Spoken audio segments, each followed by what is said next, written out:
सबसे ज्यादा पाखंड आज स्पिरिचुअलिटी में ही तो चलता है। लोग भगवान के नाम पर लोगों को बेवकूफ बनाते हैं। तो ऐसे जितने भी लोग हैं, मेरा मानना ही 100% गलत है। प्रेमानंद महाराज आज इंटरनेट पे बहुत ही ज्यादा वायरल हो रहे हैं। इसके पीछे सबसे मेन रीजन क्या है? क्या इंटरनेट, क्या वायरलिटी, या उनकी बातें? प्रेमानंद जी महाराज आज आप देखेंगे तो पिछले 6-7 सालों से लोगों के हृदय में उनका राज है। सिर्फ सोशल मीडिया पर, इंस्टाग्राम पर, फेसबुक पर, यूट्यूब पर ऐसा नहीं। प्रेमानंद जी महाराज की विशेषता ये है कि वो जो बातें करते हैं उनके जीवन में वो बातें हैं। कुछ लोग ये भी कहते हैं कि जो स्पिरिचुअलिटी है, गुरु बनना या ये सारी चीजों की स्पिरिचुअलिटी में आना, वो एक पूरी इंडस्ट्री बन चुकी है। There are lot many people जो सिर्फ एक पैसा कमाने के चक्कर में इस सेक्टर में आ रहे हैं। क्या आपने कभी किसी को नोटिस किया है ऐसा?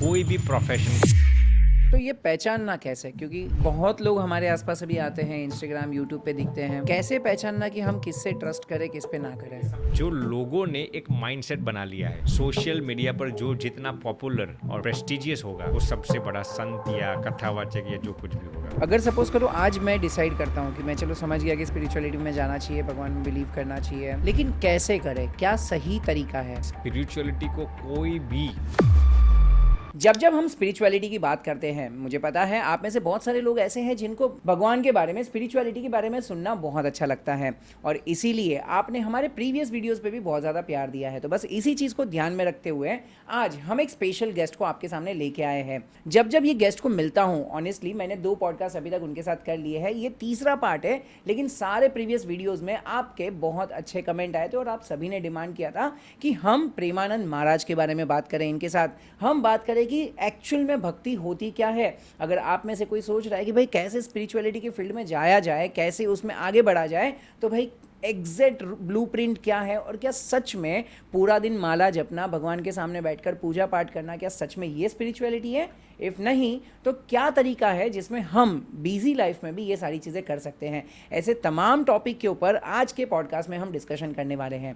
सो without wasting time, let's welcome today's guest Akhand Swami ji. Swami ji प्रणाम, thank you so much for coming to our podcast. Thank you Viral ji, प्रणाम आपको भी। जय स्वामीनारायण, जय श्री कृष्ण, जय स्वामी, जय श्री राम।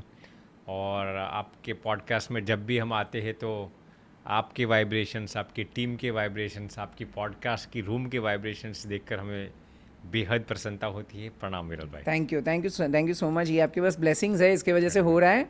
और स्वामी जी सच में बताओ तो जब जब आपसे मिलता हूँ मुझे इतना अच्छा लगता है। मतलब कभी भी लाइफ के किसी भी स्टेज पे हो, कभी अप्स कभी डाउन्स, आपसे इतना ज़्यादा मोटिवेशन मिलता है, इतनी ज़्यादा प्रेरणा मिलती है कि हमें हमेशा आगे बढ़ने का मौका मिलता रहता है। तो स्वामी जी बस आज का डिस्कशन हम इसी टॉपिक से चालू कर रहे हैं।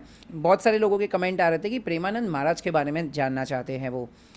आज अगर हम देखें तो बहुत ज़्यादा पॉपुलर आज की तारीख में चल रहे हैं। स्पिरिचुअलिटी की जब भी बात आती है तो उनका नाम, उनके वीडियोस कहीं ना कहीं दिखते ही है।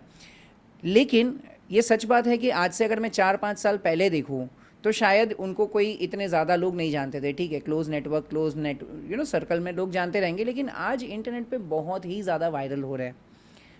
आपका क्या मानना है इसके पीछे सबसे मेन रीज़न क्या है? क्या इंटरनेट, क्या वायरलिटी, या उनकी बातें? क्या ऐसा रीज़न है जिसकी वजह से ये हो रहा है? देखिए, सबसे पहले तो विरल भाई, आज कई लोग इंटरनेट पर अपना कंटेंट डालते हैं। कई स्पिरिचुअल सेक्टर में से उठा लो आप, बिजनेस सेक्टर में से उठा लो, एंटरटेनमेंट सेक्टर में से, स्पोर्ट्स सेक्टर में से। लेकिन प्रेमानंद जी महाराज की विशेषता ये है कि वो जो बातें करते हैं ना, पहली चीज़ तो ये, उनके जीवन में वो बातें हैं। आज यदि मैं आपको एक ऐसी बात बताऊंगा जो मेरे जीवन में प्रैक्टिकल नहीं होगी, तो 1-2 बार आप मुझसे प्रभावित हो पाएंगे, तीसरी बार आप मुझसे प्रभावित नहीं होंगे। तो उनकी वाणी और उनका वर्तन, यानी कि what he speaks he lives that. इसीलिए ये सबसे महत्वपूर्ण कारण है। दूसरा कारण, विरल जी, वो जो बातें करते हैं ना, वो बहुत ही लाइव और प्रैक्टिकल बातें होती हैं। जैसे कि वो जब भी किसी यूथ्स को बात करते हैं, किसी बुज़ुर्गों तो बात करते हैं, तो ऐसा नहीं कि आज से 100-150-500 साल पुरानी आउटडेटेड बातें होंगी या फिर अत्यंत आधुनिक हो जाएगी। वो जो बातें करते हैं ना, वो बिल्कुल प्रैक्टिकल आज हमारे जीवन में स्पर्श हो जाती है। तो ये दूसरा कारण है। सबसे पहला कारण क्या मैंने बताया, उनका जीवन और उनकी जो वाणी है, दोनों में सिमिलैरिटीज है। ये संत का सबसे पहला लक्षण है। जब तक आप जो बोलते हैं वो आपके आचरण में नहीं है, तब तक शायद एक दो बार लोग आपसे प्रभावित हो सकते हैं, फिर नहीं होंगे। फिर नहीं होंगे। प्रेमानंद जी महाराज आज आप देखेंगे तो पिछले 6-7 सालों से लोगों के हृदय में उनका राज है। सिर्फ सोशल मीडिया पर, इंस्टाग्राम पर, फेसबुक पर, यूट्यूब पर ऐसा नहीं, लोग हृदय से उनको चाहते हैं। तो ये सबसे बड़ा कारण है, what he speaks is in his life. And second, जो हमने आपको बताया, वो जो बातें करते हैं ना, बिल्कुल प्रैक्टिकल होती है। आज के यूथ्स को मैस्टरबेशन से पीड़ित हो, पोर्नोग्राफी से, या फिर कोई भी ड्रग्स ले लो, कोई भी अल्कोहल ले लो, कोई भी समस्या हो, वो जो सोल्यूशन बताते हैं वो बहुत ही प्रैक्टिकल होता है। तो ये दो कारण मुझे लगते हैं विरल जी। नहीं, ये बात तो मैं मानता हूँ कि उनकी लाइफ में उन्होंने उस तरीके से जिया है। जी। मतलब कहीं ना कहीं कुछ कुछ मैंने स्टोरी सुनी है कि डायलिसिस उनको आज की तारीख में भी करवाना पड़ता है, जी, लेकिन फिर भी आज उनके पास भी शान और शौकत तो सब कुछ है, बॉडी बिल्कुल। गार्ड्स, कार, अच्छे घर, रहने के लिए घर। तो क्या ये कहीं ना कहीं सारी चीज़ें जो डोनेशन में आई हैं वो चीज़ों का गलत उपयोग नहीं हो रहा है? बिल्कुल नहीं हो रहा है। देखिए, एक संत यदि समाज की सेवा के लिए कोई भी रिसोर्सेज का इस्तेमाल करता है तो वो सबसे बड़ी सेवा है। मान लीजिए फॉर एग्जांपल, प्रेमानंद जी महाराज के पास जो कुछ भी दान आता होगा तो वो अपने लिए तो इस्तेमाल करते नहीं, वो अपने ट्रस्ट के ज़रिए समाज की सेवा करते हैं। जो अनाथ बच्चे हो उनको कुछ खिलाते होंगे, जो अन्न क्षेत्र चलाते हैं, या XYZ जो कुछ भी करते हैं वो सिर्फ चैनलाइजेशन उसका करते हैं, तो वो तो सबसे बड़ी सेवा है। अब कई लोग ऐसा कहेंगे कि वो तो चलिए मर्सिडीज BMW गाड़ी में परिभ्रमण करते हैं, मान लीजिए, तो उनके हेल्थ के लिए वो ठीक है, समझ रहे ना। आज वो ठीक होंगे, उनका हेल्थ ठीक होगा, उनका स्वास्थ्य ठीक होगा, तो उनकी बदौलत भारत में ही नहीं पूरे विश्व में करोड़ों लोग उनसे प्रेरणा ले रहे, उनमें से कुछ सीख रहे। तो वो भी अपने लिए तो भुगतते नहीं। देखिए, मैं उनको रियल संत इसलिए बता रहा हूँ क्योंकि वो कभी भी किसी भी चीज़ का इस्तेमाल अपने लिए नहीं करते। आज उनके आश्रम में आप जाएंगे तो सब, मान लीजिए आपने देखा, सब लेटेस्ट कुछ देखा, तो वो अपने लिए थोड़ी करते हैं, समाज को कुछ देते हैं वो। तो वो, मैं उसका 1% भी विरोध नहीं करता। मैं तो कहता हूँ अब भी ज़्यादा रिसोर्सेज इस्तेमाल करे वो ठीक है, क्योंकि he is utilizing for the society. Amazing, amazing. दूसरी आपने चीज़ बताई थी कि उनकी वाणी और वो जो बोलते हैं, राइट। वो आम जनता के मन को छू जाती है। मुझे 2 या 3 चीज़ ऐसी जाननी है, आपको कौन सी ऐसी उनकी बातों ने प्रभावित किया कि कभी अगर आपने सुना हो, इनफैक्ट हम तो गए भी जी। थे उनके दर्शन करने, तो कौन सी ऐसी बातें हैं जो आपको लग रहा है कि प्रेमानंद महाराज जी की बहुत प्रैक्टिकल है, जो शायद आपको पहले कभी नहीं पता चली? देखिए, सबसे पहले तो उनके जीवन में जो भगवान का जो विश्वास है। अब आप विरल भाई एक कंटेम्पलेशन करो कि जिस इंसान को 35 साल की उम्र में, यानी कि at the age of 35, doctors ये बता दे कि आपकी दोनों किडनी फेल है, you are suffering from polycystic kidney disease. अब वो इतना दर्ददायक पीड़ा है कि आपको ऑल्टरनेट डेज या फिर एवरीडे आपको डायलिसिस कराना पड़ता है। You can not eat more than half roti, ज़्यादा पानी भी आप नहीं पी सकते। ऐसी, सिर्फ डॉक्टर्स ने ये कहा आप मर जाएंगे ऐसा नहीं, शरीर में पीड़ा भी होगी। तो इसको बहुत ही ऑप्टिमिस्टिकली, बहुत ही पॉजिटिवली हैंडल करना एक कितनी बड़ी उपलब्धि है। उन्होंने उस साल की उम्र में 35 में वो डर नहीं गए, मृत्यु से डरे नहीं वो, ना ही वो भयभीत हो गए, ना ही वो डिप्रेस्ड हो गए। अब आज अक्सर यूथ्स क्या करते हैं विरल भाई, जीवन मृत्यु की तो बात दूर रखिए, एग्जाम्स में फेल भी हुए, उनके माता पिता ने मोबाइल फ़ोन भी ले लिया, तब भी डिप्रेशन और एंग्जाइटी के शिकार हो जाते। तो उनको मृत्यु सामने दिखाई देते हैं, फिर भी मृत्यु से नहीं डरे वो, भगवान पर उनको 100% विश्वास था। तो ये मैंने सबसे पहले उनके जीवन में देखा कि उनको जो भगवान के प्रति जो विश्वास है, जो आस्था है, अपने आप पर जो विश्वास है, और वो जब दूसरों को प्रीच करते हैं ये बात, तो ये मैंने पहली चीज़ देखी। दूसरी चीज़ विरल भाई, वो जो नाम स्मरण पर भार देते हैं। कलयुग में आज नाम स्मरण ही तो एकमात्र ऐसा सर्वोत्तम माध्यम है जिसके जरिए परमात्मा आप पर प्रसन्न हो सकते हैं। तो ऐसा नहीं he is only preaching to others. उनके जीवन में आप देखेंगे, उनके आश्रम में आप, उनके जो सन्यासी है, उनके जो भक्तों को आप देखेंगे, अखंड वो परमात्मा के नाम स्मरण में लयलीन रहते हैं। हम तो 2-3 बार दर्शन हेतु भी गए थे, तो उनके जो संत है, उनके जो सन्यासी है, उनके अंदर भी आप ये देखेंगे प्रभु का नाम स्मरण की जो चाह है, जो ललक है। तो ऐसा नहीं ही इज़ जस्ट स्पीकिंग, उन्होंने अपने जीवन में चरितार्थ कर लिया है। तीसरी चीज़ मैंने उनके जीवन में देखा है ब्रह्मचर्य। सिर्फ ब्रह्मचर्य की बातें करते ऐसा नहीं है, उनके चेहरे पर जो ब्रह्मचर्य की ऑरा है, जो तेज है, जो ललक है, आप देखेंगे कि सच में वो जो बोलते हैं ना। आज आप विरल भाई यकीन करो कि भारत आज दुनिया में सबसे ज़्यादा पोर्नोग्राफी का शिकार है, अमेरिका से भी ज़्यादा। भारत में आज सबसे ज़्यादा इंटरनेट का डेटा पोर्नोग्राफी के लिए इस्तेमाल किया जाता है। ऐसी हालातों में प्रेमानंद जी महाराज ने कई यूथ्स को पोर्नोग्राफी के एडिक्शन से बचाया है, हस्त मैथुन के एडिक्शन से बचाया है।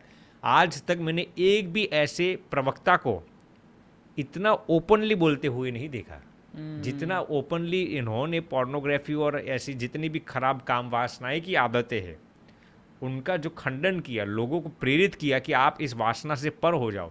आज तक मैंने एक भी ऐसे इंसान को नहीं देखा जो इतना ओपनली बोलते हो। तो उनकी वजह से आज कई यूथ्स खराब एडिक्शंस में से बाहर आ गए हैं।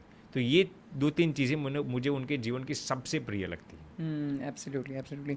इसमें आपने जो सेकंड पॉइंट बताया था वो नाम जपने पे बहुत ज़्यादा जी। प्रेशर करते हैं, इंपॉर्टेंस देते हैं कि आप नाम जपो या तो प्रेयर करो। Right. मैं थोड़ा सा इसके पीछे का साइंस जानना चाहता हूँ क्योंकि आप न्यूरो साइंस पढ़ चुके हो, Right. इतनी अच्छी डिग्री लेके आए हो।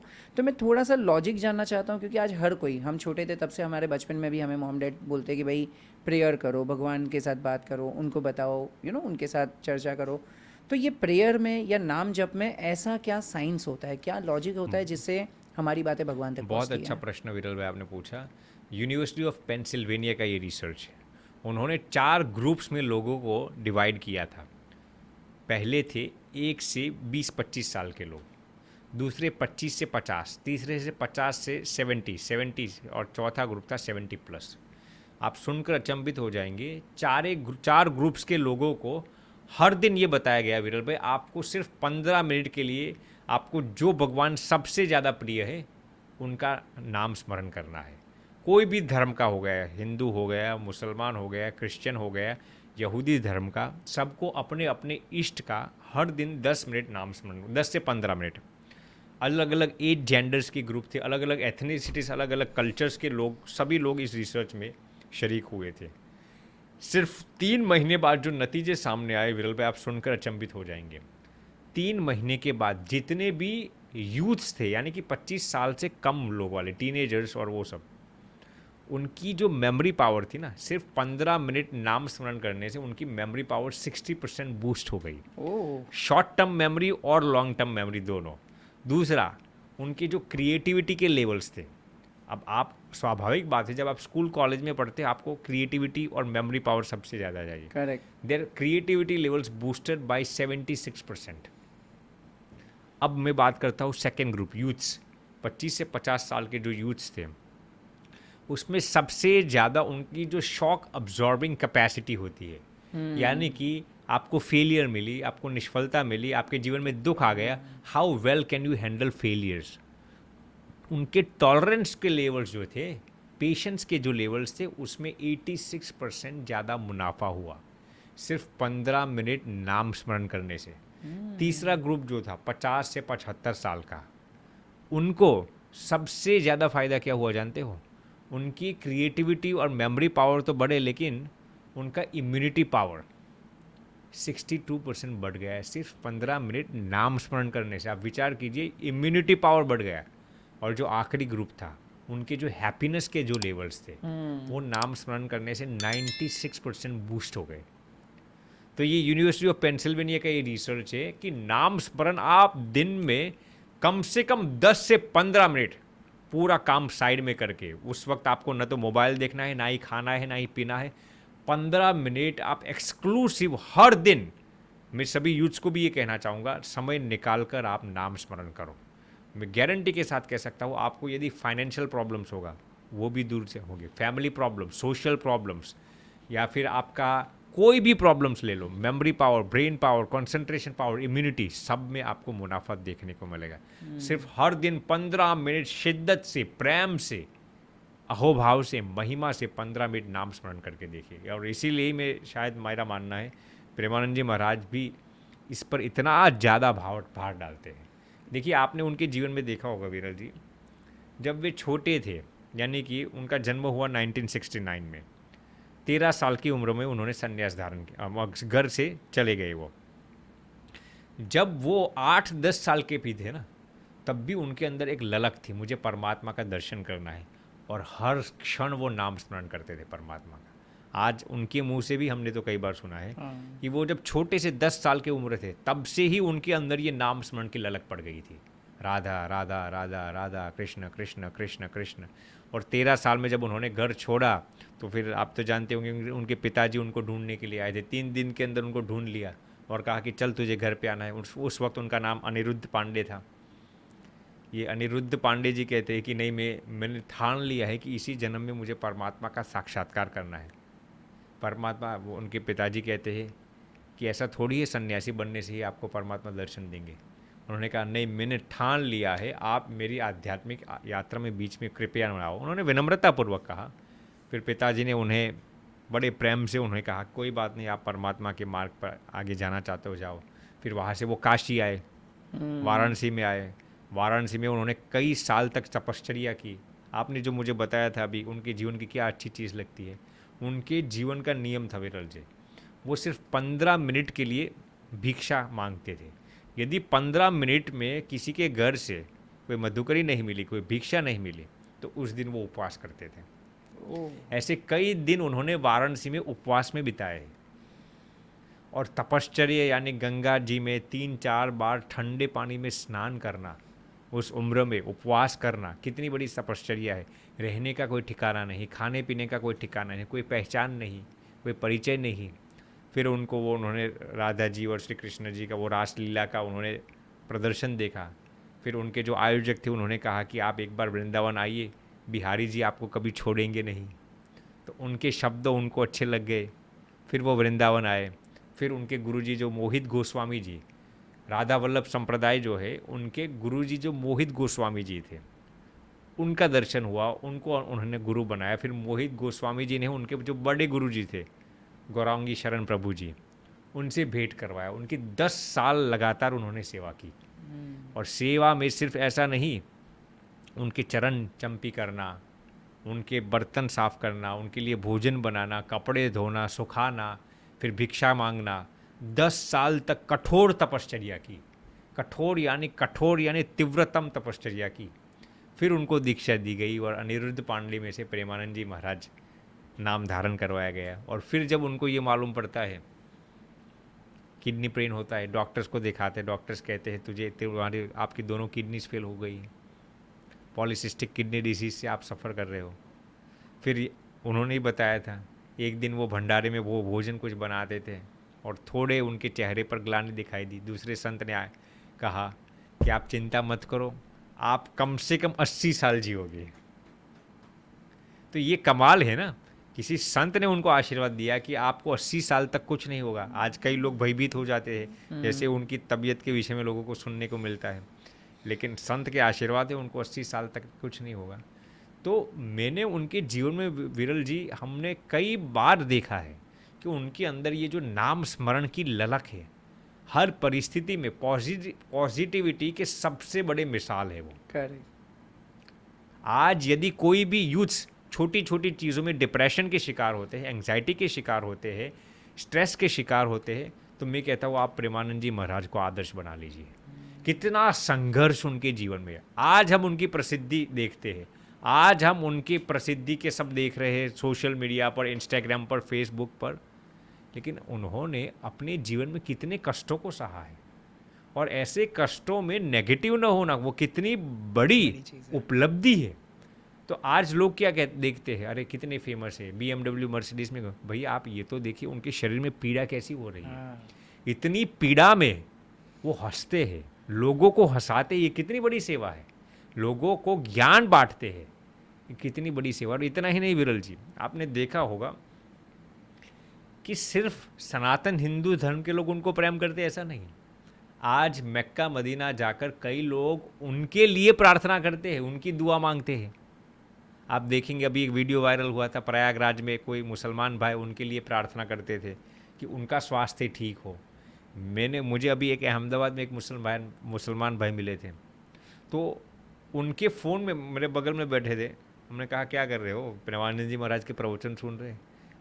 तो मैंने उनको प्रेम से पूछा कि आप तो दूसरे धर्म के हो और प्रेमानंद जी महाराज के बारे में तो वो कहते वो इतना प्यारा बोलते हैं कि जो कुरान में लिखा गया है, गीता जी में लिखा गया है, सभी धर्म बाइबल में जो लिखा गया है सबका सार वो परोसते हैं। तो एक ऐसे संत मैंने देखा कि जिनको सभी धर्म के लोग इतना बेइंतहा प्रेम करते हो। क्यों? क्योंकि उनका जीवन ऐसा है, उनकी वाणी ऐसा नहीं है, उनका जीवन ऐसा है। देखिए उनको तो न तो संगीत का इतना ज्ञान है, हाँ। जैसे कि अक्सर लोग जब कथा करते हैं तो संगीत के साथ करते हैं, उनको तो संगीत का भी ज्ञान नहीं है इतना। वो न तो कोई बड़ी बड़ी कथाएं करते हैं, ना ही कोई चमत्कार दिखाते हैं, फिर भी इतनी लोकप्रियता क्यों? क्योंकि वो राधा जी के प्रिय हैं। और जब परमात्मा ये ठान लेते हैं कि इनका उपयोग मुझे समाज की भलाई के लिए करना है, तो कोई नहीं रोक सकता। Amazing amazing amazing. हम बात कर रहे थे प्रार्थना के ऊपर कि जी। प्रार्थना करने का साइंस क्या है। आपने वो तो बहुत अच्छे तरीके से बता दिया कि अगर हम प्रार्थना करते हैं तो ये चीज़ें होती है, लेकिन मैं थोड़ा सा साइंस देखना चाहता हूँ कि एक्चुअल लेवल पे होता क्या है हमारे दिमाग में जब भी हम प्रे करते हैं, हम कोई चीज़ के लिए ग्रेटफुल होते हैं या कोई चीज़ मैनिफेस्ट करते हैं या मांगते हैं या जो भी चीज़ हमारे लाइफ में होती है, हम भगवान को पहले याद करते हैं। क्या होता है एग्जैक्टली? जब भी विरल भाई आप प्रार्थना करते हैं तो हमारे ब्रेन के जो 3 एरियाज है, सबसे पहले तो प्रीफ्रंटल कॉर्टेक्स, दूसरा बेसल गैंग्लिया और तीसरा हिपोकैम्पस। अब प्रीफ्रंटल कॉर्टेक्स का काम क्या है? वो decision making power, judgemental power, reasoning, memory, इन सब में काम करता है। बेसल गैंग्लिया भी उसी के इर्द गिर्द, और हिपोकैम्पस भी हमारे इमोशंस को हैंडल करता है, फियर को, सबको। तो जब भी आप प्रार्थना और नाम स्मरण करते हो ना, तो आपका प्रीफ्रंटल कॉर्टेक्स ज़्यादा एक्टिवेट हो जाता है, आपके बेसल गैंग्लिया ज़्यादा एक्टिवेट हो जाता है। इतना ही नहीं, न्यूरोसाइंस में कंसेप्ट है न्यूरोप्लास्टिसिटी, यानी कि देखिए अब साइंस ये मानता है कि जब भी आपके ब्रेन्स के न्यूरॉन्स डैमेज हो जाते हैं ना, you can not regrow those neurons. जैसे कि हमारी स्किन के सेल्स हैं, मान लीजिए कि हमें कुछ हो गया तो आप देखेंगे हफ्ते में 10 दिन 15 दिन के बाद वो घाव ठीक हो जाता है। हमने हेयर कट करवाया, आप देखेंगे 15-20 दिन के बाद हेयर ग्रो हो जाते हैं, नेल्स हो, कुछ भी हो। क्यों? क्योंकि हमारे सेल्स रीजनरेट होते हैं। लेकिन हमारे ब्रेन के सेल्स रीजनरेट नहीं होते। आपने देखा होगा कई लोग को पैरालिसिस हो गया या फिर कोमा में चले गए, बाहर निकलना मुश्किल हो जाता है, क्योंकि हमारे ब्रेन के सेल्स रीजनरेट नहीं होते। लेकिन रिसर्च ने ये प्रूव किया है, ये स्टैनफोर्ड यूनिवर्सिटी का रिसर्च है, कि प्रार्थना के अंदर इतनी ताकत है, नाम स्मरण के अंदर इतनी ताकत है, it has the power to rebuild your neurons. Neuroplasticity के कंसेप्ट से वो नए न्यूरॉन्स को भी क्रिएट कर सकता है। प्रार्थना के अंदर इतनी ताकत है। जब आप एकाकार होकर परमात्मा को प्रार्थना करते हैं ना, आपके न्यूरॉन्स डेवलप होते हैं। और इसी बदौलत जब आप देखिए, प्रार्थना क्या है? एक प्रकार का मैनिफेस्टेशन। नहीं तो आप जब हम आजकल लोग बात करते हैं लॉ ऑफ अट्रैक्शन की, मुझे कार मैनिफेस्ट करना है, मुझे मनी मैनिफेस्ट करना है, मुझे फेम मैनिफेस्ट करना है, जो कुछ भी। प्रार्थना क्या है? आप एक तरीके से तो वही तो मांग रहे, समझ रहे ना? लेकिन रियल न्यूरोलॉजिकल रिसर्च क्या कहता है? प्रार्थना आपकी तभी काम करती है जब उसमें विश्वास भरा हुआ हो। यदि उसमें संदेह हो, डाउट हो, कन्फ्यूजन हो, तो वो प्रार्थना आपके लिए कभी भी काम नहीं करेगी। और जब आप विश्वास के साथ प्रार्थना करते हो ना विरल जी, तो वो न्यूरॉन्स आपके नए रीजनरेट होते हैं और वो आपको किसी भी चीज़ की मैनिफेस्टेशन में बहुत ही फ़ायदा कारक होते हैं। Absolutely absolutely. लेकिन इसमें कभी कभी मैंने ये भी देखा है, अगेन ये ह्यूमन टेंडेंसी है। मतलब आप जब भी बताते हो कि आप एकदम हाई इंटेंशन से प्रार्थना करो तो आपके सेल्स डेवलप होंगे, लेकिन ज़्यादातर हमने देखा है कि हम भगवान के पास तभी जाते हैं जब भी कोई लाइफ में तकलीफ़ हो, परेशानी हो, कोई चीज़ मांगनी हो, कोई चीज़ हमारे हिसाब से ना चलती हो। जी। तो उस टाइम पे मांगना अलग, मतलब आप जो बता रहे हो सिर्फ प्रार्थना के बारे में है या ये भी चीज़ उसमें आती है? हम जब भी प्रे करते हैं भगवान को, तो एक होता है कि मैं रोज़ सुबह एक रिचुअल मेंटेन कर रहा हूँ कि रोज़ सुबह भगवान की प्रे कर रहा हूँ और भले मेरे साथ जो भी चीज़ हुआ थैंकफुल हूँ, कोई चीज़ के लिए मैनिफेस्ट कर रहा हूँ, मांग रहा हूँ, जो भी है। तो क्या मैं उस टाइम पे प्रे नहीं कर रहा हूँ जो जब सारी चीज़ें बराबर चल रही है, लेकिन जब भी मेरे साथ कुछ चीज़ें ख़राब चल रही है मैं तभी ही सिर्फ भगवान की याद करता जी। हूँ? तो उन दोनों में भी कोई चीज़ डिफरेंस आएगी या देखिए, अब शास्त्रों में तो बताया गया है विरल जी कि आप कोई भी भाव से प्रार्थना करो, परमात्मा तो आपकी सुन लेंगे। मान लीजिए कि आपको दुख आता है तभी आप भगवान की प्रार्थना करते हैं, ठीक है, नो प्रॉब्लम, इतना अच्छी श्रेष्ठतम भक्ति नहीं है, लेकिन एटलीस्ट आप भगवान की शेल्टर लेकर तो प्रार्थना तो करते हैं। एटलीस्ट आप कोई अन्य सहारा तो नहीं लेते।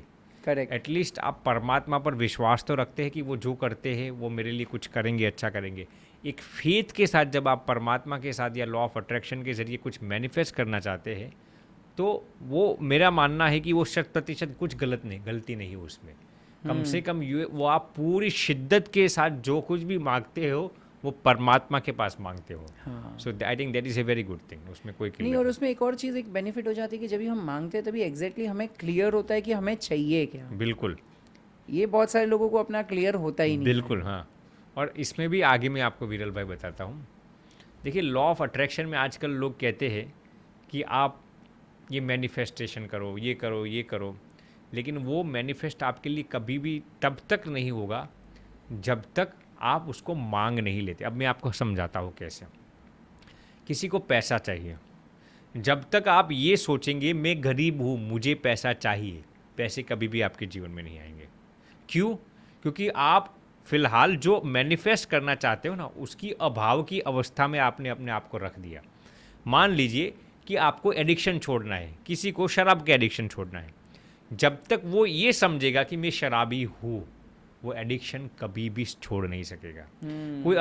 कोई गरीब इंसान अमीर बनना चाहता है, जब तक आइडेंटिटी बना दी उसने। आपको पहले शिकायत मोड में से बाहर आना पड़ेगा। क्योंकि जब आप ये कहते हो मैं गरीब हूँ, you are indirectly complaining that I am poor. Correct. तो आपको क्या करना है? आपको पहले से ये सोचना है मैं अमीर हूँ ऑलरेडी, मैं अमीर बनूंगा ऐसा भी नहीं। लॉ ऑफ अट्रैक्शन में लोग गलती क्या करते हैं कि फ्यूचर में मेरे पास ये चीज़ आएगी, ऐसा नहीं। रिसर्च ये कहता है कि आप पहले से अपने आप को प्रेजेंट अवस्था में ये सुनाओ मैं ऑलरेडी अमीर हूँ। तब होगा क्या?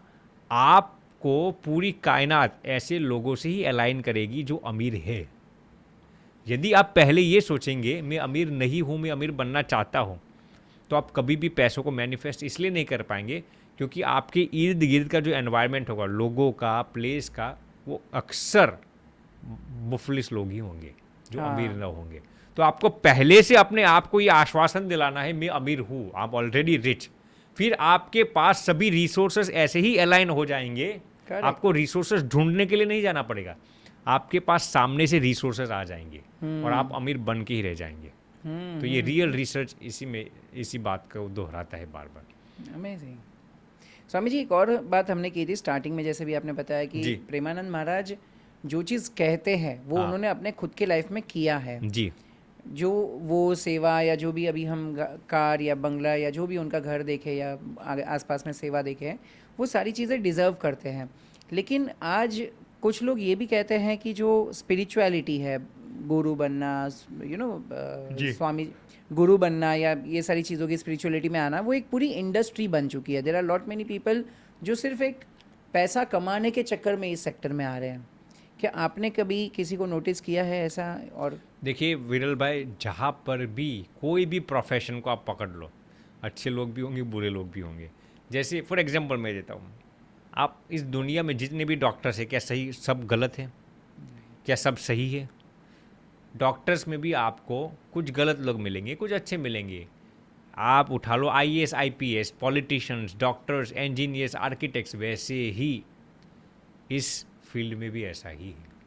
कभी कभार कोई भगवे कपड़े या फिर कोई कथाकार का चोला ओढ़कर लोगों को बेवकूफ़ बनाने का भी काम करते हैं। ऐसा भी होता है। मैं ये नहीं कहता कि जितने भी लोगों ने भगवे कपड़े पहनने हैं, जो अपने आप को साधु सन्यासी कहते हैं, फ़कीर कहते हैं, प्रीस्ट, सब अच्छे हैं। करेक्ट। या फिर जितने भी कथाकार हैं सब अच्छे हैं। आपने जो कहा वो बिल्कुल सही है। कभी कभार ऐसा भी होता है कि इंसान पैसा कमाने के लिए स्पिरिचुअलिटी को एक माध्यम बना लेता है कि हम ऐसी ऐसी कथाएँ करेंगे, ऐसा ऐसा करेंगे तो लोग हमें सुनेंगे और हमें प्रचुर मात्रा में दान देंगे। तो बिल्कुल सही बताया आपने। देखिए, मैं एक संत हूँ इसलिए इसी का मैं वो डिफेंसिव मोड में आ जाऊँगा, ऐसा नहीं है। आपने जो कहा वो बिल्कुल ठीक है। कभी कभार इस फील्ड में भी ऐसा होता है, लोग पैसा कमाने के लिए जैसे बिजनेस करते हैं, जैसे जॉब करते हैं, white collar blue collar job, वैसे कभी कभार स्पिरिचुअलिटी को भी एक प्रोफेशन बना लेते हैं। तो ये कतई गलत है। ये लोगों की जज्बातों के साथ आप खिलवाड़ करते हो और इसका बहुत बड़ा पाप है। देखिए सबसे बड़ी हिपाक्रेसी विरल जी यही है, स्पिरिचुअल हिपाक्रेसी। सबसे ज़्यादा पाखंड आज स्पिरिचुअलिटी में ही तो चलता है। लोग भगवान के नाम पर लोगों को बेवकूफ़ बनाते हैं। तो ऐसे जितने भी लोग हैं, मेरा मानना ही 100% गलत है ऐसे लोगों। देखिए मैं ये नहीं कहता कि आप संस्थान में पैसे मत लाओ, डोनेशन के बिना कुछ नहीं होगा। यदि हम गौशाला चलाते हैं, ये चलाते तो डोनेशन के बिना कुछ नहीं होगा। लेकिन यदि आप उस पैसों का उपयोग अपने लिए करते हो तो वो सबसे बड़ा गलत प्रोफेशन है और इसका पाप भी लगता है। क्योंकि आपने जो मुझे डोनेशन दिया होगा वो तो आपने ये सोचकर दिया है कि मैं समाज की सेवा करूं। हाँ। लेकिन यदि उस धन का उपयोग मैं अपने लिए करता हूं, निजी स्वार्थ के लिए करता हूं, तो ये सबसे बड़ा पाप है। सही है, सही है। जी। तो ये पहचानना कैसे? क्योंकि बहुत लोग हमारे आसपास अभी आते हैं, इंस्टाग्राम, यूट्यूब पे दिखते हैं। कैसे पहचानना कि हम किससे ट्रस्ट करें, किस पे ना करें? देखिए सबसे पहले तो विरल जी, जो लोगों ने एक माइंडसेट बना लिया है, सोशल मीडिया पर जो जितना पॉपुलर और प्रेस्टिजियस होगा वो सबसे बड़ा संत या कथावाचक या जो कुछ भी होगा। इसका अर्थ मैं ये भी नहीं कहता कि जो लोग सोशल मीडिया पर छाए हुए हैं वो सब गलत ही है, ऐसा भी नहीं है। सोशल मीडिया और सच्चे संत का होना उसका 0% रिलेशनशिप है, 0% रिलेशनशिप है। यानी कि जो सोशल मीडिया पर प्रसिद्ध होगा वही सच्चा संत है, वो भी ऐसा नहीं है। जो सोशल मीडिया पर प्रसिद्ध होगा वो गलत होगा, ऐसा भी कुछ क्राइटेरिया नहीं है। तो सबसे पहले तो अपने दिमाग में से ये क्राइटेरिया निकाल दो कि जिसकी जितनी ज़्यादा फैन फॉलोइंग वो इतना वाकई में इतना अच्छा इंसान है, ऐसा कुछ नहीं होता। मैं आपको एक रियल एग्जांपल देता हूँ विरल जी। मैं बात करता हूँ 3 साल पहले की। अब उस वक्त तो कोई हमें पहचानता भी नहीं था। अब एक भैया आए, दूसरे भैया को कहा कि स्वामी जी को हम उनके ट्रस्ट में थोड़ा डोनेशन देना चाहते हैं, मदद करना चाहते हैं। तो फिर उन्होंने गूगल में जाकर हमारा नाम लिखा, यूट्यूब में जाकर हमारा नाम लिखा, कुछ नहीं मिला। तो वो कहते हैं कि यार स्वामी जी को तो कोई जानता ही नहीं, मुझे तो ऐसे कोई प्रसिद्ध इंसान को दान देना है। तो वो दूसरे जो भैया थे उन्होंने कहा कि भैया प्रसिद्धि और संत का लेना देना इसमें कोई मैच ही नहीं होता। वो दूसरे भैया ने मुझे बताया, मैंने कहा ऐसे इंसान को आप जाने ही दो। जो आपकी वैल्यू आपके सोशल मीडिया की प्रेस्टीज से करती हो, आप इंस्टाग्राम, फेसबुक, ट्विटर या यूट्यूब पर कितने फेमस हो, उसके ज़रिए वो आपकी संतता की वैल्यू निकालता हो, तो फिर काम के वो नहीं, वो इंसान ही गलत है। तो आपने जो प्रश्न पूछा विरल जी, सच्चा संत कौन है? देखिए इस दुनिया में 3 प्रकार के लोग होते हैं। पहले ऐसे जो बात बाहर से भगवान की करते हो लेकिन प्रचार अपना करते हो, इसको स्पिरिचुअल हिपोक्रेट्स कहते हैं। यानी कि मैं यदि कथा करूंगा तो बाहर से तो मैं भगवान की कथा सुनाऊंगा, आपको शिव पुराण सुनाऊंगा, भागवत जी सुनाऊंगा, सत्संगी जीवन, ऐसे अच्छे अच्छे ग्रंथ सुनाऊंगा। लेकिन मेरा मकसद क्या होगा कि आप भगवान को नहीं, मुझे पहचानो, मेरी प्रसिद्धि बढ़े, मेरे संस्थान में आप दान दो। तो ये 100% गलत है। दूसरे लोग कैसे होते हैं? जो ये सोचते हैं कि हम बात भगवान की करेंगे लेकिन उसमें 50% भगवान का, 50% हमारी प्रसिद्धि होनी चाहिए। तो इसको भी सेमी स्पिरिचुअल हिपोक्रेट्स कहते हैं। तीसरे और सही संत कौन होते हैं विरल जी? जो बाहर से भी भगवान की बात करते हैं और अंदर से भी, जो बाहर से भी भगवान की बात करेंगे और अंदर से भी यही इच्छा रखेंगे कि भगवान का प्रचार हो। तो आज हमारे देश में कई ऐसे सच्चे संत हैं, कई ऐसे सच्चे कथावाचक भी है, कई ऐसे सच्चे गृहस्थ भी हो। मैं ये नहीं कहता कि सभी लोग खराब है, कई कथावाचक सच्चे हैं जिनको भले ही गृहस्थ हो, भले ही कथावाचक, भले ही पैसे लेते हो, लेकिन उनका मकसद समाज को कुछ देने का देना है। तो ऐसे कई अच्छे कथावाचक भी है, कई अच्छे संत भी है, कई अच्छे गृहस्थ भी हो। यू हैव टू आइडेंटिफाई कि उनका मकसद क्या है। जी स्वामी जी, मैंने स्पिरिचुअलिटी के तो अलग अलग टाइप के क्वेश्चंस आपको पूछे, खाली एक सवाल अभी और मेरे मन में आ रहा है। अगर सपोज करो आज मैं डिसाइड करता हूँ कि मैं चलो समझ गया कि स्पिरिचुअलिटी में जाना चाहिए, भगवान में बिलीव करना चाहिए, लेकिन कैसे करें, क्या सही तरीका है? मतलब हर किसी से मैं बात करूँगा तो हर कोई मुझे बोलेगा सुबह भगवान की पूजा करनी चाहिए, कोई बोलेगा शाम को करना चाहिए, कोई बोलेगा पूरे दिन माला जपनी चाहिए। सही तरीका क्या है? और एग्जैक्टली ये प्रेयर करने का मतलब एक ऐसा तरीका जो हर कोई अपने डेली लाइफ में, बिजनेस, अगर कोई बिजी लाइफ है तो भी उसमें अप्लाई कर सके। सबसे पहले तो विरल जी, स्पिरिचुअलिटी को कोई भी पूजा पाठ से कोई लेना देना नहीं है। स्पिरिचुअलिटी अंदर की चीज़ है।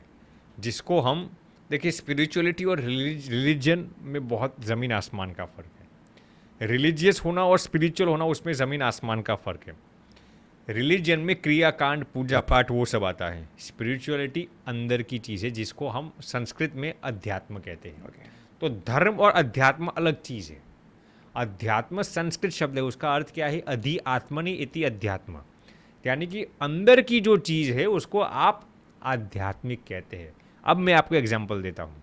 मान लीजिए आप हमारे साथ पॉडकास्ट कर रहे हैं। यदि आप वही सोच के साथ करते हैं कि इस पॉडकास्ट के ज़रिए मैं समाज को कुछ अच्छा देना चाहता हूँ, यूथ्स के अंदर कुछ तब्दीली आए, लोगों का जीवन में कुछ सुधार आए, तो ये आप भले ही माला नहीं करते, ये आपकी माला है। क्यों? क्योंकि आप अच्छा कर्म करते हो। मान लीजिए कि आप किसी के साथ बेईमानी नहीं करते हो, किसी को धोखा नहीं देते, किसी को विश्वासघात नहीं करते, लोगों के विषय में अच्छा सोच रहे हो, ज़रूरतमंद इंसान की सेवा करते हो, तो क्या आप मानते हो ये भक्ति नहीं है? सबसे बड़ी भक्ति है ये, सबसे बड़ा नाम जप है ये, क्योंकि आप सबसे पहले लोगों के अंदर परमात्मा को देखकर उनकी सेवा करते हो।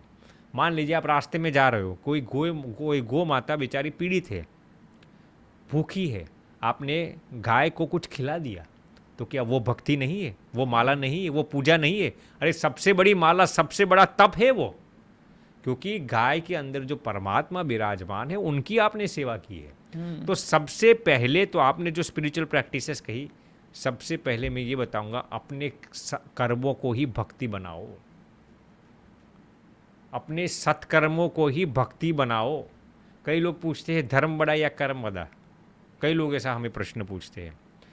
धर्म युक्त जो कर्म है ना, वो सबसे बड़ा धर्म और सबसे बड़ा कर्म है। तो ये पहली चीज़ हमने आपको बताई। दूसरी चीज़ क्या? कृतज्ञता को एहसास करना, वो सबसे बड़ी भक्ति है। आपने जो पूछा, 2-3 स्पिरिचुअल प्रैक्टिसेस, पहला हमने आपको बताया अपने कर्म को ही भक्ति बना लो। दूसरा, आप सुबह उठते ही, रात को सोने से पहले, दिन के दौरान परमात्मा ने आप पर जो एहसान किए है ना, उसको सिर्फ महसूस करो, वो सबसे बड़ी भक्ति है। मान लीजिए आप आज सुबह उठे, परमात्मा ने आपको जगाया, उसको आप महसूस करो, वो सबसे बड़ी भक्ति है। परमात्मा ने, आज हम रास्ते में आ रहे थे, हमारा एक्सीडेंट नहीं हुआ, 2 बार भोजन दिया, 3 बार भोजन दिए, अच्छे मित्र दिए, अच्छे स्टाफ दिए, अच्छी धर्मपत्नी दी, अच्छे बच्चे दिए, माता पिता दिए, उसको आप महसूस करो, वो सबसे बड़ी भक्ति, सबसे बड़ी पूजा है। तो कृतज्ञता is the purest form of devotion, gratitude is the purest form of devotion. और तीसरी चीज़ हम आपको बताना चाहेंगे विरल जी, जैसे आपने अभी बताया, दूसरों को माफ़ कर दो। माफ़ी देना वो भी सबसे बड़ी स्पिरिचुअल प्रैक्टिस है। लोग ये सोचते हैं कि हम माफ़ कर देंगे तो उसको सज़ा कौन देंगे। आप माफ़ कर देंगे ना, फिर परमात्मा जगेंगे। और माफ़ी आपको दूसरों की भलाई के लिए नहीं, अपनी भलाई के लिए देना है। तो ये 3 प्रैक्टिसेस हमने आपको बताई। पहला, अपना कर्म को ही भक्ति बना लो, सत्कर्म करो। दूसरा, कृतज्ञता, ग्रैटिट्यूड। और तीसरा, फॉरगिवनेस। आज कई डॉक्टर्स भी ये कहते हैं, यदि आपके शरीर में कोई बीमारी है तो ढूंढो किसको माफ़ करना बाकी है। यदि आपके शरीर में कोई भी बीमारी है तो पहले ये ढूंढो किसको माफ़ करना बाकी है। माफ़ी न देने से भी हमारा फिजिकल स्टेट, मेंटल स्टेट और इमोशनल स्टेट बिगड़ता है। लोग इस पर ध्यान ही नहीं देते। वो कहीं ना कहीं लोग उसी के बारे में सोचते रहेंगे। बिल्कुल। इसी की वजह से शायद अभी आज डिप्रेशन, एंजाइटी के इतने ज़्यादा केसेस आ रहे हैं, क्योंकि कोई ना कोई इंसिडेंस उसके लाइफ में हुआ, किसी ने कुछ गलत बोल दिया, कुछ अलग व्यवहार हो गया, वही चीज़ दिमाग में सोचते रहेंगे। देखिए, डिप्रेशन स्ट्रेस है क्या विरल जी? इसको मैं आपको साइंटिफिकली समझाता हूँ। External pressure divided by internal strength equal stress. यानी कि बाहर का जो प्रेशर है उसको यदि आप अपनी इंटरनल स्ट्रेंथ से डिवाइड करेंगे, that equal stress. For example, बाहर का 10 प्रेशर आप पर आ गया है, ये एग्ज़ाम से इतने बिजनेस अच्छे नहीं चलते, ये हो रहा है, लोग कुछ सुनते नहीं, ये हो रहा है, ये हो रहा है, सब कुछ हो रहा है, वो क्या हो गया? External pressure. अब इंटरनल स्ट्रेंथ आपकी यदि ज़्यादा होगी तो उस एक्सटर्नल प्रेशर को उससे डिवाइड करेंगे तो उतना स्ट्रेस कम हो जाएगा।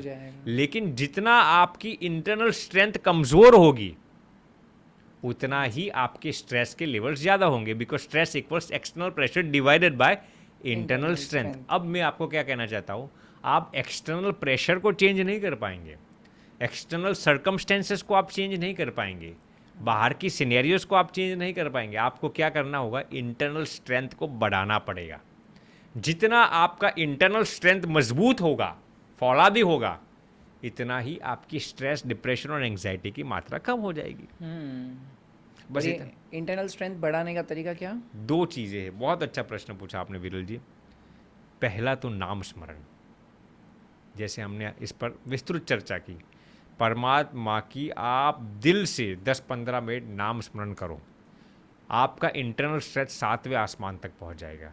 जैसे कि प्रेमानंद जी महाराज की हमने आपको बात बताई, एक्सटर्नल सर्कमस्टेंसेस कितने मजबूत हैं। शरीर का दुख था, पहले तो खाने पीने का दुख था, लोग उनकी इज्जत नहीं करते थे, दर दर पर उनका अपमान हो रहा था, कोई भिक्षा नहीं दे रहा था, ये सब क्या आ गया, एक्सटर्नल प्रेशर। लेकिन उनका इंटरनल स्ट्रेंथ कितना मजबूत था, और वो क्यों मजबूत बना, हर क्षण वो क्या करते थे, राधे राधे राधे राधे राधे कृष्ण। तो ये सबसे नायाब तरीका है नाम स्मरण। Absolutely absolutely. तो एक आपने दो तरीके बता रहे थे, एक आपने बताया नाम स्मरण। दूसरा तरीका विरल जी ये है मेडिटेशन। हर दिन आप 5 मिनट हो सके तो मेडिटेशन करो। मेडिटेशन के अंदर भी इतनी ताकत है, वो आपके सेल्फ कॉन्फिडेंस को बढ़ाएगा।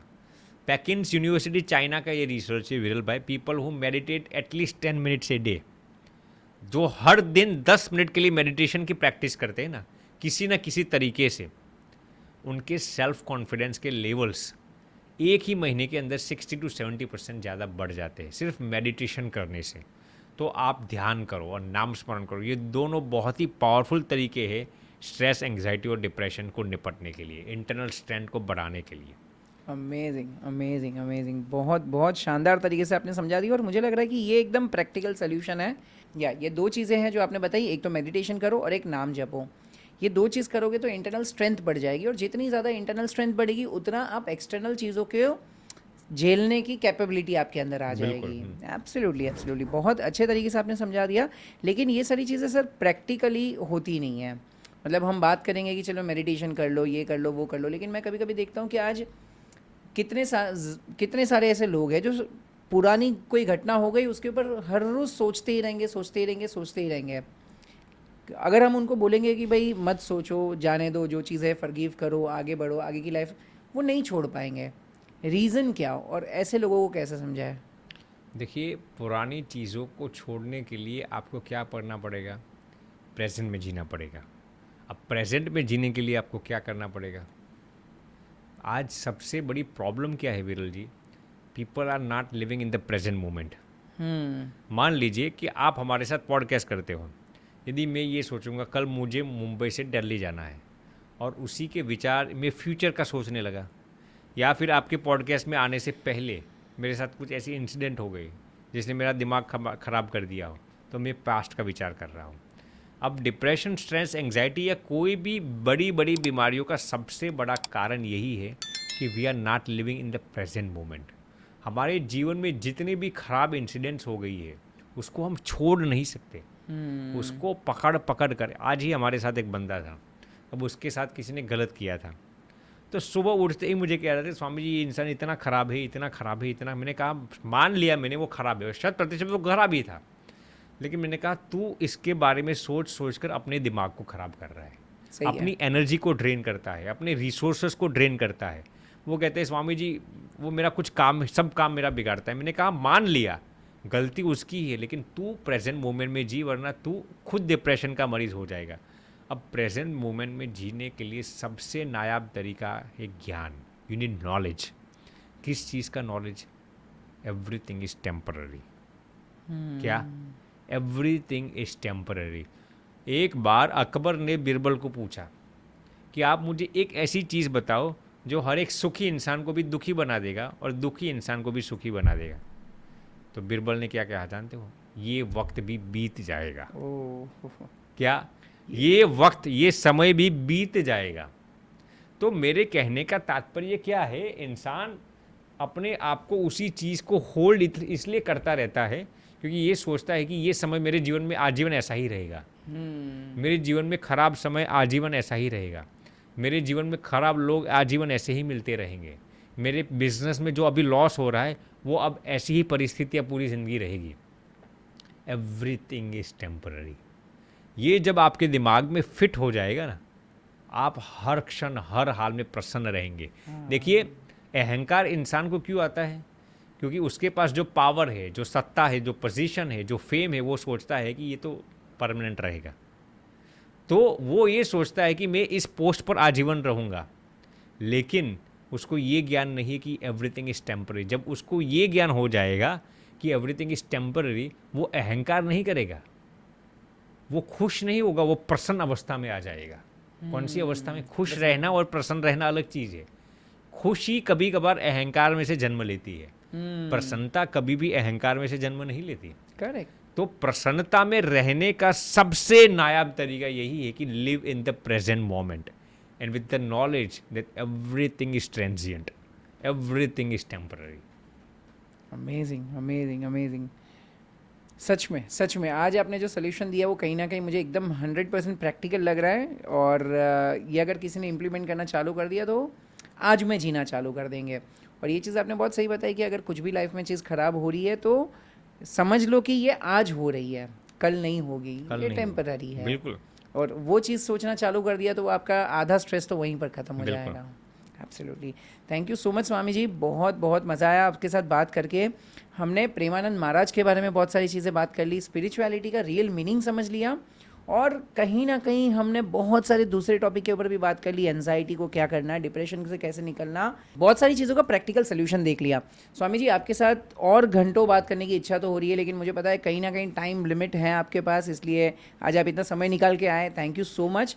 हम एक और पार्ट शूट करेंगे जिसमें और भी ऐसी डिटेल बातें करेंगे, लेकिन उसके पहले मैं आपको एक टास्क देना चाहता हूं। अगर आपको लग रहा है कि आज के पॉडकास्ट से कुछ भी चीज़ आपको सीखने मिली, तो सबसे पहले तो आपको क्या करना है, कमेंट में जाकर मुझे पॉइंटर वाइज बताना कि कौन सी ऐसी चीज़ है जो सबसे ज़्यादा आपकी लाइफ में आपको इस पॉडकास्ट से आपकी लर्निंग रहेगी, वो मुझे कमेंट में बताइए।